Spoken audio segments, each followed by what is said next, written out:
And I think because I was doing that and part-time job and other things, I didn't get a break from stuff. And I bring that up because with cricket now, the amount of cricket we play is a lot. I mean, you play what tests, one dayers, 2020s. And I'm just wondering if you're already tired from mental illness and then you're playing all those different forms of the game, that really must exacerbate any symptoms you have, or you have to build up real inner strength just to stay stable. Yes, yeah. Uh, uh, Lethargic is the word that I would describe how I, excuse me, how I felt. Yes, and I don't know whether it's the same with you, but lack of sleep doesn't help either. You know, you lie awake in the dark hours of the night, and you know things begin to churn around in your mind, and you know we all know that sleep is the balm of the spirit. But if you're not sleeping, you know it makes it worse, and it becomes a vicious circle. Yes, I certainly do feel tired, and also I think the regimen of drunks. You know, my son is a doctor, and he said, "Well, yes, you're taking that, and it's no wonder you had you're falling asleep in the afternoon." So the drugs regime also, I mean, they're meant to calm you down and deaden the feelings, but by the same token, physically you become tired. Yeah, yeah. No, I can certainly imagine that as well.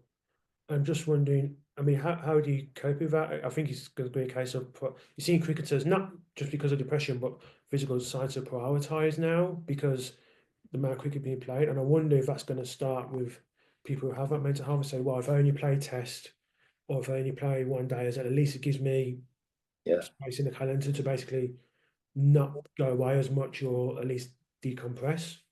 this is the balance I think that each individual must get right. Hopefully, with sympathetic help from the coaches and the managers of teams. Um, it's a relentless treadmill, isn't it? Especially for international cricketers. You know, and burnout is something that should be guarded against it, which makes you talk about Jimmy Anderson makes it extraordinary how he is, you know, still wanting to play at 42. Utterly amazing, not just physically but also mentally how he's been able to keep. And I'd be very interested to how you know he has managed to keep mentally on top of his game for so long. I think with depressives, it's like people with diabetes. It's something you have to manage on a daily basis, and that's what I'm trying to do is to just to manage it, to see the warning signs when I'm feeling too. My wife is very good at this; she can spot immediately, you know, when I'm feeling feeling rubbish, um, and you know, walk around the garden, smell the roses, live in the moment, think of you know your 6-month-old granddaughter, um, instead of negative thoughts crowding in. Just look in front of you and think of the reasons to be cheerful. It's a struggle sometimes, an unequal struggle, but that is what must be done on you know day by day. Put one foot in front of the other. As Winston Churchill said, "Keep buggering on."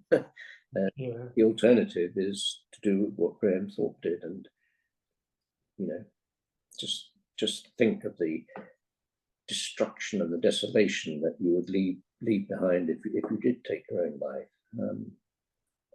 And that's what keeps me going.